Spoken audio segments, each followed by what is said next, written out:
বুধবার রাজধানীর কৃষিবিদ ইনস্টিটিউটে ছাত্রদলের নতুন সদস্য সংগ্রহ ও নবায়ন অনুষ্ঠানে প্রধান অতিথি হিসেবে উপস্থিত ছিলেন বিএনপি মহাসচিব। এ সময় ছাত্রদলের নেতাকর্মীদের মোবাইলে লড়াই চালাতে নির্দেশ দেন। তিনি বলেন, এখন যুদ্ধটা অন্য জায়গায় চলে গেছে, সাইবারে যত বেশি শক্তিশালী হবে তত জয়লাভ করবে। যুদ্ধটা কিন্তু অন্য জায়গায় চলে গেছে। যুদ্ধটা কোথায় গেছে? সাইবার ক্ষেত্রে।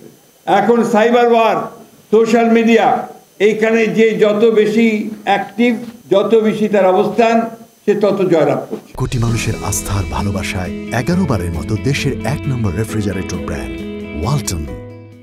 অন্তর্বর্তীকালীন সরকারের কার্যক্রম নিয়েও কথা বলেন বিএনপি মহাসচিব। সরকার নিরপেক্ষতা হারালে নতুন সরকারের প্রয়োজন হবে বলে মন্তব্য করেছেন মির্জা ফখরুল ইসলাম আলমগীর। এমনকি নির্বাচন আয়োজন নিয়েও সন্দেহ সৃষ্টি হয়েছে। এছাড়া সরকারের ক্ষমতা ব্যবহার করে রাজনৈতিক দল করলে জনগণ মেনে নেবে না বলেও হুঁশিয়ারি দেন তিনি। আমি যখন প্রথম বলেছিলাম যে যদি এই অন্তর্বর্তী সরকারের কেউ নিরপেক্ষতা হারায়, তাহলে আরেকটি নিরপেক্ষ সরকারের প্রয়োজন হবে। ছাত্রদলের অনুষ্ঠানে সরকারের এক উপদেষ্টাকে সমালোচনা করে 1-11 কথার পরিণতির কথাও তুলে ধরেছেন মির্জা ফখরুল ইসলাম আলমগীর। আমরা 1-11 ভুক্তভোগী। 1-11 যারা তৈরি করেছে তারা টিকতে পারেনি মানুষের কাছে।